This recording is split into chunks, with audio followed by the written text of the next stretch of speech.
Hello friends, आज हम लोग फिर से एक नए टॉपिक को स्टार्ट करने जा रहे हैं। फिर से एक जीएसटी में नया प्रोविज़न स्टार्ट होगा और फिर से उसको हम लोग ख़त्म करेंगे। It is so simple and that the topic name is, topic का नाम क्या है? Payment of tax. Payment of tax, हम लोग पेमेंट ऑफ टैक्स की बात करेंगे। आज हम लोगों का पर्पस होगा केवल प्रोविजंस को समझना। इसके बाद हम लोग रूल्स को समझेंगे, लेकिन नेक्स्ट सेशन में। और उसके बाद हम लोग फॉर्म्स एंड देयर फॉर्मेट्स, हम इनकी बात करेंगे। मीन्स कैसे हम लोग किस पेमेंट को करने का हमारा तरीका क्या होगा, किस फॉर्म को पिक करेंगे, ऑनलाइन कैसे पेमेंट करेंगे, चालान कैसे जनरेट करेंगे, और ऑफलाइन बैंक में जा करके हम कैसे कैश डिपॉजिट करेंगे। ये सारी चीज़ें हम लोग नेक्स्ट सेशंस में देखेंगे। आज हमारा केवल और केवल पर्पस रहेगा 3 सेक्शंस की स्टडी करना। केवल 3 सेक्शंस आपके सामने है, सेक्शन 35, सेक्शन 36 एंड सेक्शन 37। ये 3 टॉपिक्स आज हम लोग कवर करेंगे, section 35, section 36 and 37, that's it. और यही वो टॉपिक है जहां आप लोग एक नई चीज सीखेंगे, दैट इज योर TDS। क्या बोला मैंने? TDS। तो आज हम लोग TDS की भी बात करेंगे। Section 37 is all about TDS. Section 37 is all about TDS. That's it.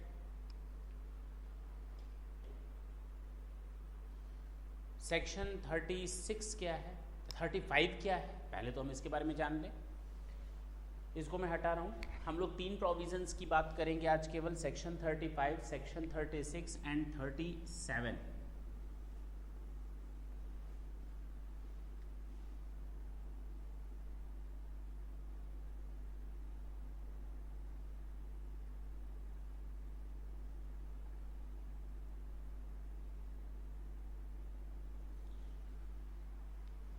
Section 35 कहता है, जब हम लोग रूल्स पढ़ेंगे ना, तो रूल्स में रूल नंबर 1 देखेंगे, रूल नंबर 2 देखेंगे और रूल नंबर 3 देखेंगे। इन रूल्स में हमें बताया जाएगा इलेक्ट्रॉनिक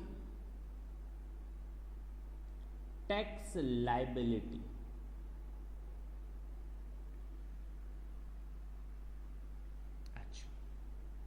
रजिस्टर भी बोल सकते हैं आप लोग, इलेक्ट्रॉनिक कैश लेजर और इलेक्ट्रॉनिक क्रेडिट लेजर। जब हम इससे रिलेटेड रूल्स की बात करेंगे तो हम लोग इन रूल्स के बारे में नेक्स्ट सेशन में डिस्कस करेंगे। नाम थोड़े अजीब लग रहे होंगे, नाम क्या लग रहे हैं? बहुत ही अजीब लग रहे हैं sir. Electronic tax liability register, अभी तक तो टैक्स लायबिलिटी सुनते थे, अब ये इलेक्ट्रॉनिक। अरे कुछ नहीं है, जो आपके टैक्स लायबिलिटी जनरेट हो रही है ना, वो अब कंप्यूटर के फॉर्म में, यानी कि आपके सिस्टम में दिखाई देगी ऑनलाइन। और आप ऑनलाइन जब फिलअप करेंगे तो उसको हम कहेंगे इलेक्ट्रॉनिक टैक्स लायबिलिटी रजिस्टर। इसी तरह इलेक्ट्रॉनिक टैक्स लायबिलिटी का पेमेंट कैसे होगा सर? वो पेमेंट या तो कैश के थ्रू होगा या तो फिर जो आपने इनपुट खरीदा है उसकी क्रेडिट लेकर के होगा। जो हमने इनपुट खरीदा है और इनपुट यूज़ किया है, अब चाहे वो गुड्स यूज़ किए हों, चाहे वो सर्विसेज यूज़ की हों, और गुड्स या सर्विसेज यूज़ करते समय हमने उनको क्या दिया था? टैक्स दिया था, जीएसटी का पेमेंट दिया था। और वो जीएसटी जो मैंने पेमेंट ऑलरेडी दे चुका हूं वो इनपुट टैक्स कहलाता है। यानी मैंने सामान भी खरीदा, उसकी कॉस्ट एक जगह, पेमेंट भी दिया टैक्स का, उसकी वैल्यू एक जगह। तो ये जो वैल्यू इकट्ठी होती जा रही है, इसका यूज हम कहाँ करेंगे? टैक्स की वैल्यू इसको हम कहते हैं इनपुट टैक्स। और इनपुट टैक्स का यूज हम लोग आउटपुट टैक्स का पेमेंट करने में करते हैं। मेरी बात ढंग से सुनेंगे, आउटपुट टैक्स का पेमेंट करने में करते हैं। जब हम माल सेल करते हैं या सर्विसेज देते हैं तो हम जीएसटी कलेक्ट करते हैं, और ये जीएसटी कलेक्ट करते हैं, इतना हम ऑलरेडी दे चुके हैं, इतना हम कलेक्ट कर चुके हैं। इस लाइबिलिटी का जो हम ऑलरेडी पेमेंट कर चुके हैं, और अब ये जो नई लाइबिलिटी क्रिएट हो रही है मेरे पास, इस लाइबिलिटी से इसको एडजस्ट कर देंगे, जिसको हम कहेंगे इनपुट टैक्स क्रेडिट। तो इस इनपुट टैक्स क्रेडिट, तो क्रेडिट लेजर बनता है, इलेक्ट्रॉनिक क्रेडिट लेजर बनता है, इलेक्ट्रॉनिक क्रेडिट लेजर बनता है। Is it clear? आते हैं, सबसे पहले हमको ऑप्शंस दिए गए हैं। ये 3 नाम, अब टेंशन नहीं देंगे। मैं जब बोलूँगा इलेक्ट्रॉनिक कैश लेजर तो मतलब ये रूल 2 हम लोग देखेंगे कैसे मेंटेन होता है। इलेक्ट्रॉनिक क्रेडिट लेजर मतलब इसकी बात करेंगे, और इसका इतना अभी आपको टेंशन लेने की ज़रूरत भी नहीं पड़ेगी। हमें एक बात बताएं, ये मैं हूँ, मैंने सर्विसेज ली और इनपुट टैक्स मेरे पास इकट्ठा हो गया, मैंने गुड्स खरीदे, मेरे पास इनपुट टैक्स इकट्ठा हो गया। पक्की बात है, मैं ऑलरेडी पे कर चुका हूँ। मैंने किसी को गुड्स सेल किया या किसी को मैंने सर्विसेज दी, अब वहाँ से मेरे पास जीएसटी कलेक्ट हुआ।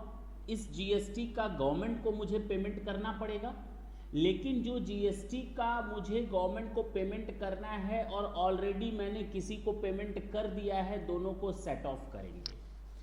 तो ये जो एडजस्टमेंट होते चले जाएंगे, जब इनपुट टैक्स आएगा मेरे पास तो वो इलेक्ट्रॉनिक क्रेडिट लेजर में जाएगा। पक्की बात है ना? और इसका हम पेमेंट करेंगे इस जीएसटी का इससे। क्लियर है? कैसे करेंगे अभी तो उसी को सीखना है ना। हाँ, अगर मेरे पास पैसे नहीं है, मेरे पास इनपुट टैक्स नहीं है, तो मैं क्या करूंगा, कैश लेजर में पैसा डिपॉजिट कर दूंगा, कैश लेजर में पेमेंट डिपॉजिट कर देंगे। तो जो भी हम कैश लेजर में पेमेंट करेंगे, कैसे करेंगे? आप अपना कंप्यूटर खोलिए, ऑनलाइन बैंकिंग पर जाइए, आरटीजीएस करिए, एनईएफटी करिए, डेबिट कार्ड के थ्रू पेमेंट करिए, क्रेडिट कार्ड के थ्रू पेमेंट करिए, या फिर आप बैंक जा करके पेमेंट करिए। ये सारा जो आप कैश में पेमेंट कर रहे हैं, अपने अकाउंट, बैंक अकाउंट से निकाल करके ट्रांसफर कर रहे हैं, वो सारा अमाउंट कहाँ डिपॉजिट होगा? इलेक्ट्रॉनिक कैश लेजर में। अब आपकी जितनी भी लाइबिलिटी बन रही है जीएसटी की, वो या तो लाइबिलिटी, जो ये लाइबिलिटी बन रही है जीएसटी की, वो लाइबिलिटी या तो इस कैश में से निकलेगी, या तो वो लाइबिलिटी इस क्रेडिट लेजर में से निकलेगी। आपके पास ये 2 अमाउंट पड़े हुए हैं जो आपने सरकार को ऑलरेडी दे रखे हैं। ये एक तरह समझ लीजिए आपका वॉलेट है, आपका इलेक्ट्रॉनिक वॉलेट है जिसमें आपका कैश पड़ा हुआ है, और ये वो अमाउंट है जो आपने किसी दूसरे को दे दिया। इन टोटलिटी आपने इतना पेमेंट गवर्नमेंट को टैक्स के नाम पर दे दिया है, इतनी लायबिलिटी बनी है। Now the liability will be adjusted out from these two. कैसे होगी, सिस्टम क्या होगा, मैनर क्या होगा, हम लोग थोड़ी देर में सीख लेंगे। Is it clear? अच्छा जी,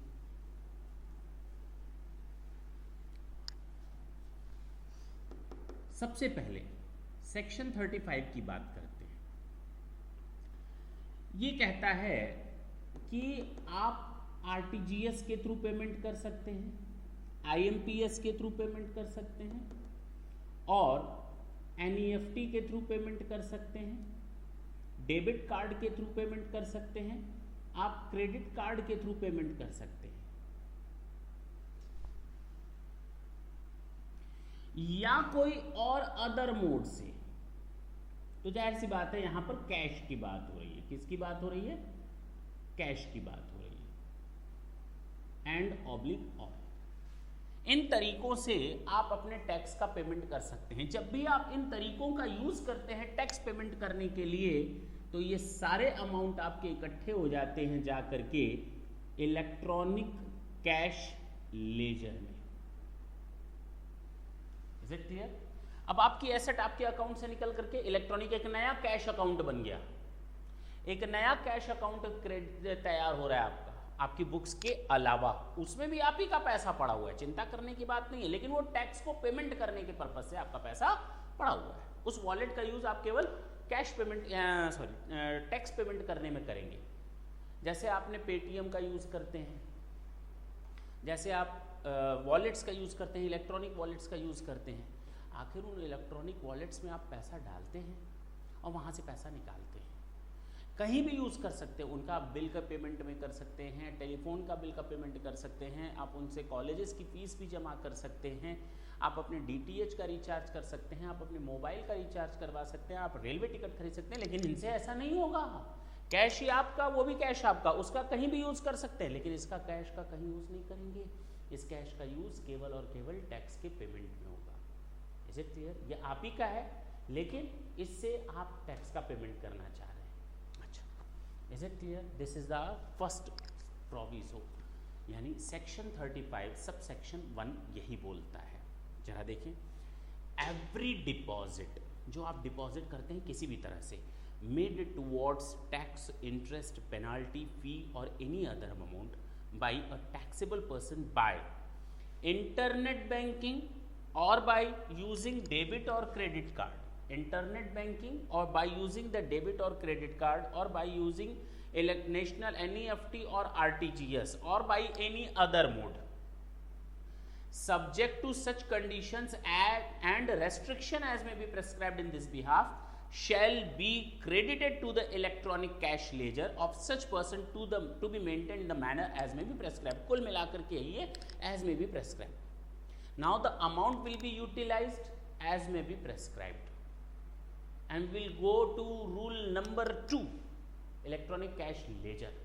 उससे हम लोग देखेंगे कैसे यूज करना है। फिलहाल हर एक डिपॉजिट जो आप करेंगे RTGS के थ्रू, NEFT के थ्रू, IMPS के थ्रू, या फिर अपने डेबिट कार्ड, क्रेडिट कार्ड या कोई और अदर मोड से, यानी कि कैश पेमेंट, तो वो सारे के सारे आपके क्रेडिट हो जाएंगे इलेक्ट्रॉनिक कैश लेजर में। Is it clear? और इसका यूज आप कर सकते हैं एज प्रेस्क्राइब्ड मैनर में। प्रेस्क्राइब्ड का मतलब हमने आपको 10 बार बताया है, प्रेस्क्राइब्ड मीन्स रूल्स, रेगुलेशन और नोटिफिकेशंस। ठीक, तो हमको वो रूल्स देखने पड़ेंगे। Explanation, the date of credit to the amount. अच्छा, हमने अगर चेक के थ्रू पेमेंट किया है, कैसे पेमेंट किया है? चेक के थ्रू पेमेंट किया है, कैश के थ्रू पेमेंट किया है, तो चेक के थ्रू पेमेंट गवर्नमेंट को तब माना जाएगा जब वो गवर्नमेंट के अकाउंट में क्रेडिट होगा। और ये एक्सप्लेनेशन में लिखा है, the date of credit to the account of the appropriate government in the authorised bank shall be deemed to be the date of deposit. आपने चेक डाला, that is not the date of deposit, but as and when the cheque will be collected और credited in the account of the appropriate government, it will be treated as the date of deposit of the amount. That's it. ये चीज़ें clear हैं? बिल्कुल sir clear है। आप आगे बढ़ सकते हैं। बिल्कुल। पॉइंट नंबर 2 की बात करेंगे। अब इलेक्ट्रॉनिक कैश लेजर की बात हो गई, तो अब जरा इलेक्ट्रॉनिक क्रेडिट लेजर की भी बात कर लें। द इनपुट टैक्स क्रेडिट, अभी मैंने थोड़ी देर पहले बताया था ना, input tax credit as self assessed in the return of a taxable person. Underline जरूर कर लेंगे, सेल्फ असेस्ड, यानी जो आप खुद डिटरमाइन कर रहे हैं, you are determining your tax liability. The input tax credit as self assessed in the return of a taxable person shall be credited to his electronic credit ledger to be maintained in the manner as may be prescribed. आपने government को खुद बोला है हमने ये माल खरीदा, आपने government को खुद डिक्लेयर किया है हमने ये सर्विसेज ली, और जब ये मैंने ये सामान खरीदा या मैंने ये सर्विसेज ली तो हमने इनपुट टैक्स का पेमेंट किया है। आप खुद डिक्लेयर कर रहे हैं, तो जब आप खुद डिक्लेयर कर रहे हैं तो आपका ये अमाउंट आपके इलेक्ट्रॉनिक क्रेडिट लेजर में ट्रांसफर होता जाएगा। इसका मतलब वो भी आपने कैश रखा है किसमें? इलेक्ट्रॉनिक क्रेडिट लेजर में। इस क्रेडिट का आप यूज करेंगे किसमें? टैक्स को पेमेंट करने में। जी, तो अगर आप सामान खरीदते हैं, टैक्स दे रहे हैं, तो आगे से आप सामान खरीदिए, बिल्कुल सामान खरीदिए, पेमेंट दीजिए, बिल ले लीजिए, उस बिल में आपके GST अमाउंट चढ़ा रहेगा, उस GST का आप फर्दर पेमेंट करने में यूज कर सकते हैं। सोचें, कई लोग कहते हैं हमें बिल नहीं चाहिए। क्यों नहीं चाहिए भाई बिल? क्यों नहीं चाहिए आपको इनवॉइस? आप उसका अपना क्रेडिट ले सकते हैं, पक्की बात है ना जी। तो अगर आपने इनपुट टैक्स का पेमेंट किया है तो वो आपका क्रेडिट होता जाएगा किसमें? इलेक्ट्रॉनिक क्रेडिट लेजर में, और इसका यूटिलाइजेशन होगा प्रिस्क्राइब्ड मैनर में, यानी कि हमको रूल्स देखने पड़ेंगे।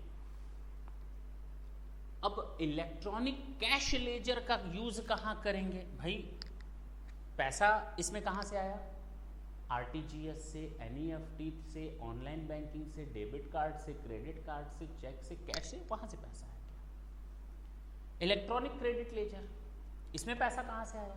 जो हम सामान खरीद रहे हैं, जो हम सर्विसेज यूज कर रहे हैं, उस पर जो मैंने टैक्स का पेमेंट किया है उसका अमाउंट है। तो ये दोनों मेरे लिए टैक्स पेमेंट करने में यूज होगा।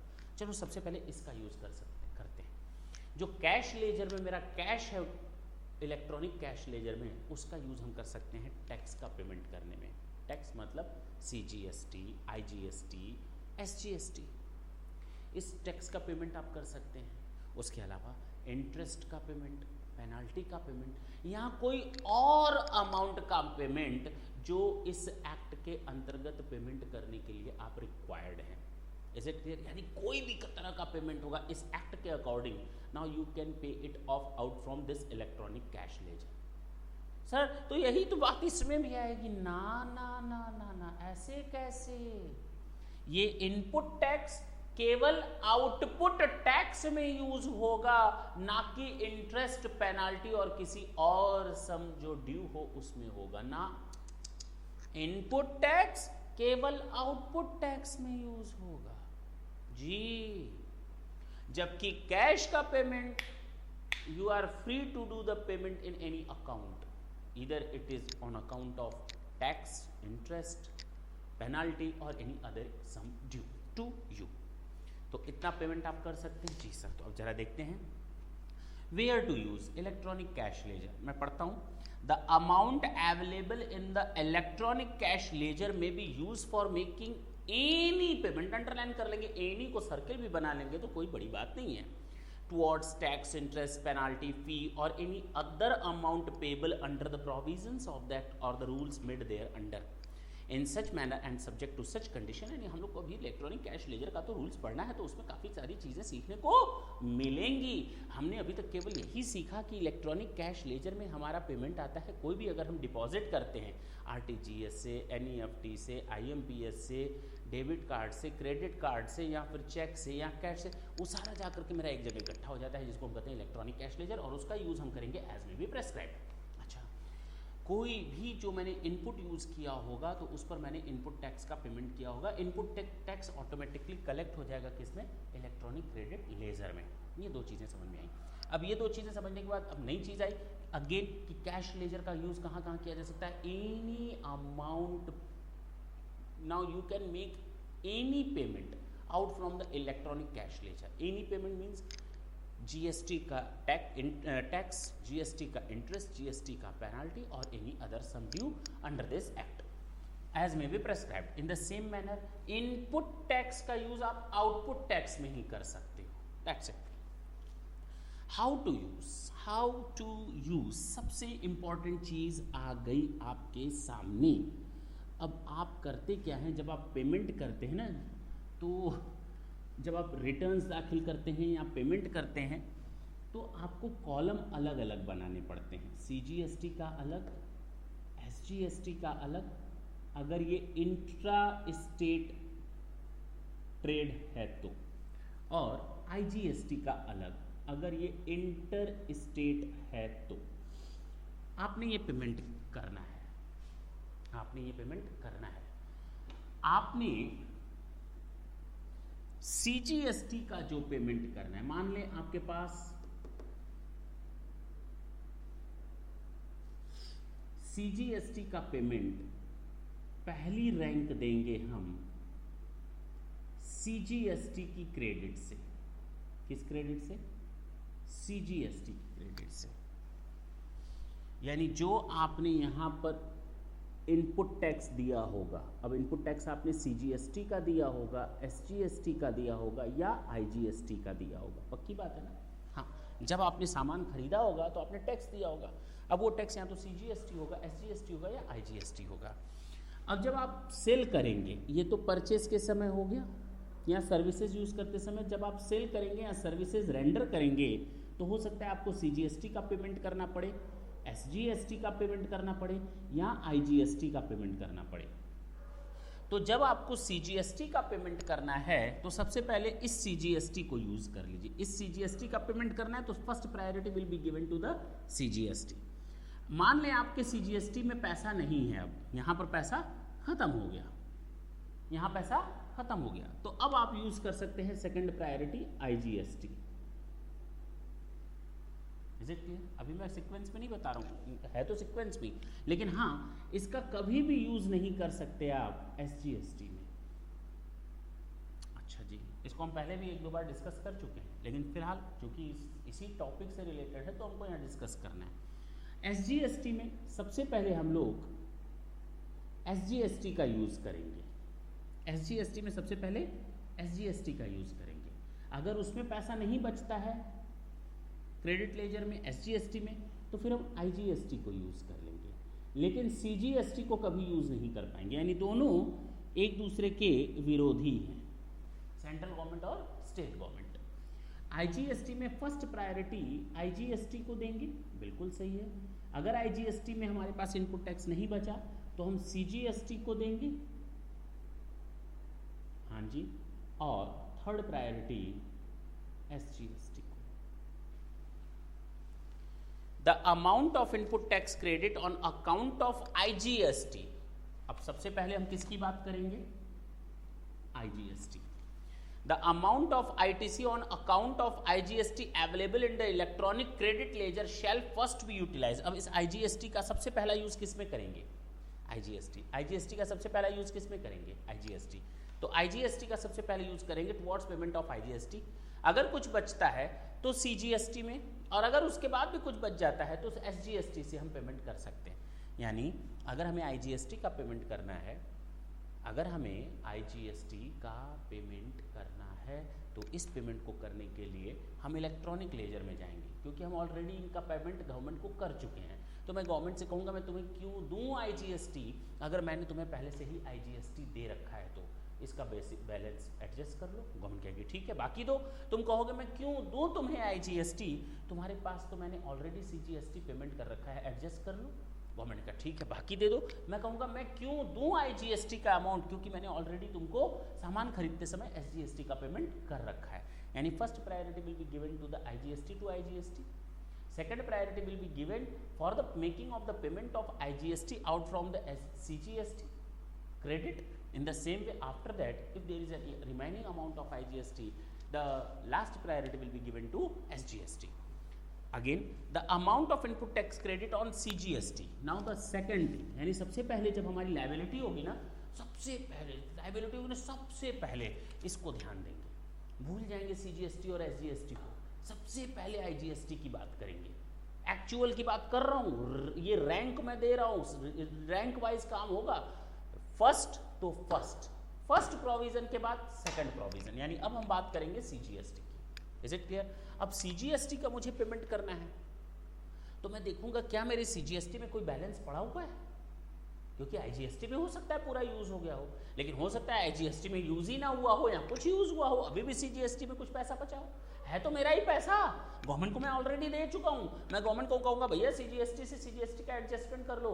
हाँ, इसके बाद अगर कुछ बैलेंस बचता है तो हम उसको कहेंगे आईजीएसटी से ले लो। हो सकता है आईजीएसटी से आईजीएसटी का पूरा पेमेंट ना हो पाए, या हो सकता है आईजीएसटी की मेरी कोई लायबिलिटी ही ना बनी हो सकता है आईजीएसटी की कोई लायबिलिटी ही ना बनी, मैंने कोई इंटरेस्टेड ट्रेड किया ही नहीं, लेकिन माल मैंने कहीं दूसरे स्टेट से खरीदा था तो वहां मैंने आईजीएसटी का पेमेंट किया था।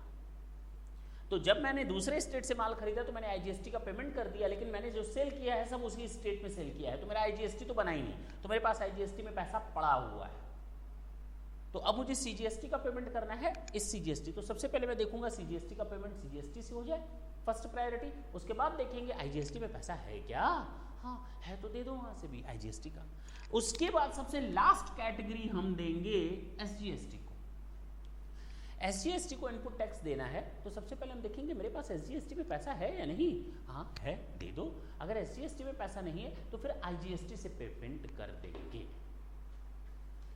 अगर उसमें भी ना बचे ना तो कैश लेजर है ना, मेरा वॉलेट बना हुआ है ना, वहां से पेमेंट कर देंगे।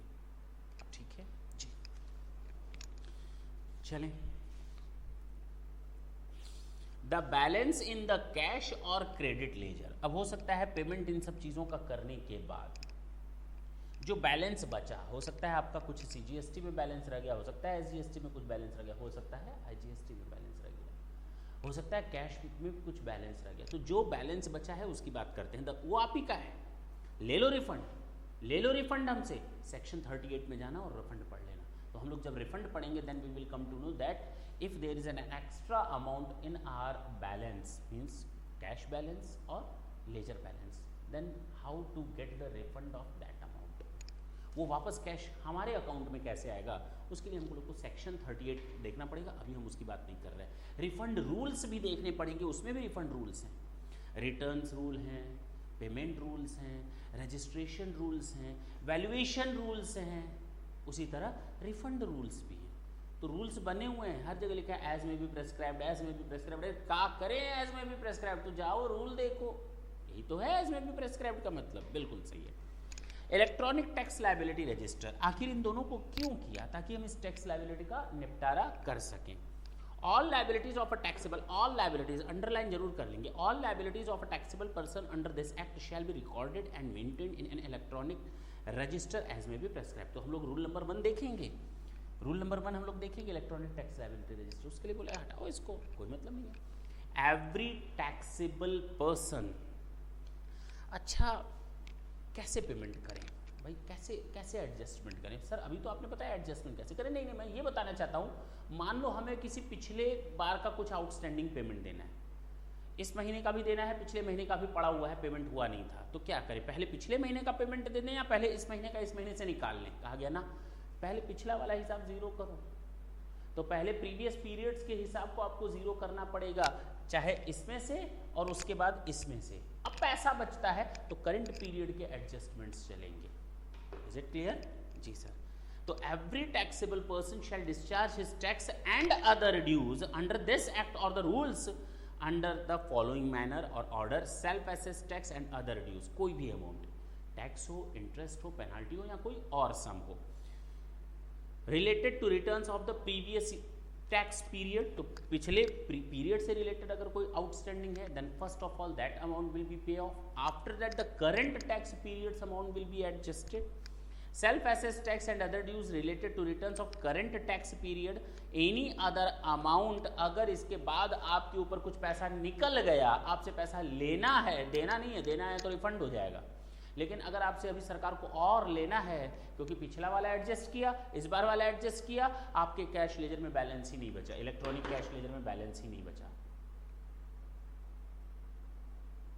यहाँ तो क्रेडिट लेजर में बैलेंस है लेकिन CGST का बैलेंस है, लेकिन आपको पेमेंट SGST का करना है, SGST का बैलेंस है, आपको पेमेंट